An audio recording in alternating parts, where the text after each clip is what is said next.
দর্শক স্বাগত জানাচ্ছি জেড টিভি নিউজের মাসিক অনুষ্ঠান সাফল্যের গল্প।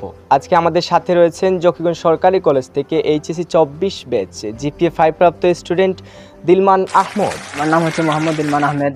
আমি জকিগঞ্জ সরকারি কলেজ থেকে এবার 2024 সালে জিপিএ 5 পেয়ে উত্তীর্ণ হয়েছি। আজকে ওনার কাছ থেকে ওনার জিপিএ 5 পাওয়ার গল্প শুনবো, সাথেই থাকুন। তো আপনি যে জিপিএ 5 পেয়েছেন আপনার কেমন লাগতেছে?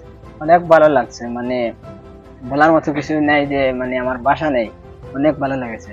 তো আপনি যে জিপিএ 5 পেয়েছেন তার পিছনে কার বা কাদের অবদান সবচেয়ে বেশি বলে মনে করেন আপনি? প্রথমত আমি বলবো আমার পরিবারের মা বাবা, কারণ তাদের বিনিময়ে মানে আমি পড়ার এগিয়ে মানে আসছি, এবং আমাকে বলছেন যে পরিবার থেকে ভালো কিছু দেওয়ার জন্য, ভালো কিছু মানে রেজাল্ট দেওয়ার জন্য আমি অনেক পরিশ্রম করে তাদের মুখে আমি হাসি ফুটিয়েছি। কত সময় পড়াশোনা করতেন? আমি একটি দোকানে থাকতাম, তখন দোকান থেকে রাত 11টার দিকে বাড়ি যেতাম। তারপর থেকে আমি মানে রাত 11টা থেকে রাত 1টা 2টা হয়ে যেত, মানে পড়ার পিছনে সময় দিতাম। আপনার যে পড়ার যে খরচ সেটা আপনি আপনার যে কাজ করতেন সেটা হয়তো আপনি নিজে নিজেই চালাতেন না? তো আপনি কি কোনো কোচিং বা কোনো স্যারের কাছে প্রাইভেট পড়তেন? না, আমি কলেজে ওঠার পর কোনো স্যারের সাথে মানে প্রাইভেট পড়ে নাই। আমি স্কুলে যখন ছিলাম তখন আমি এসএসসি যখন দিয়েছিলাম তখন প্রাইভেট পড়েছি। এখন তো আপনি কলেজে এইচএসসি তে জিপিএ 5 পেয়েছেন, যার জন্য আপনার নিজের ইচ্ছা আপনি নিজে নিজে পড়তেন, নিজের খরচ নিজেই চালাতেন। তো আমাদের অডিয়েন্সদের আপনি কি বলবেন, যাতে আপনি আমাদের পরবর্তীতে যারা অন্যান্য স্টুডেন্ট যারা রয়েছে তারা একটু অনুপ্রাণিত উৎসাহমূলক কিছু কথা? আমি বলবো আমি মানে পড়তে হলে অনেক কষ্ট করতে হয়, কারণ মানে দরিদ্রতার দিক অনেক মানে দেখা দেয়।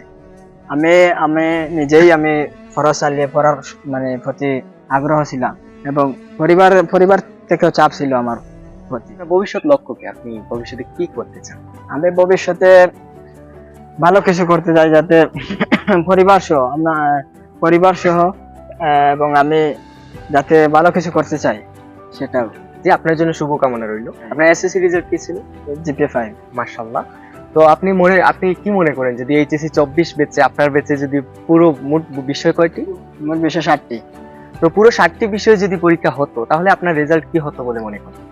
ইনশাআল্লাহ ভালো হতো, কারণ আমি পড়ার পিছনে অনেক সময় দিয়েছি।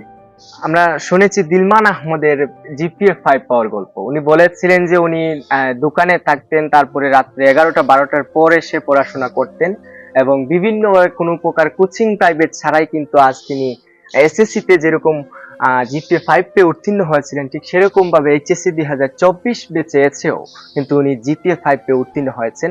এজন্য আমাদের জেড টিভি নিউজের পক্ষ থেকে ওনাকে অনেক অনেক অভিনন্দন, এবং ওনার ভবিষ্যতের জন্য যেন উনি কিছু ভালো একটা, আপনার ভবিষ্যৎ কি কোনো জব নাকি আপনি আর পড়তে চান? পরে জব করতে চাই। মানে আপনি কি এখন ভার্সিটি অ্যাডমিশনের জন্য প্রস্তুতি নিচ্ছেন? আমি নার্সিং এর যে অ্যাডমিশন নিয়ে। মাশাআল্লাহ। দর্শক শুনতে পেয়েছেন আমাদের আজকের গেস্ট উনি নার্সিং এ কোর্স করার জন্য প্রস্তুতি নিচ্ছেন। ওনার জন্য আপনারা সবাই দোয়া করবেন। দর্শক আমাদের পরিচিতি এবং কিছু বক্তব্য শেষে এই মুহূর্তে কিন্তু আমাদের আজকের গেস্ট জিপিএ 5 পাওয়ার স্টুডেন্ট দিলমান আহমদকে কিন্তু এই মুহূর্তে আমাদের জেড টিভি নিউজের পক্ষ থেকে, জেড টিভি নিউজের প্রধান বার্তা সম্পাদক আদ্দেশ স্যারের পক্ষ থেকে ওনাকে ছোট্ট একটি উপহার গিফট করা হলো।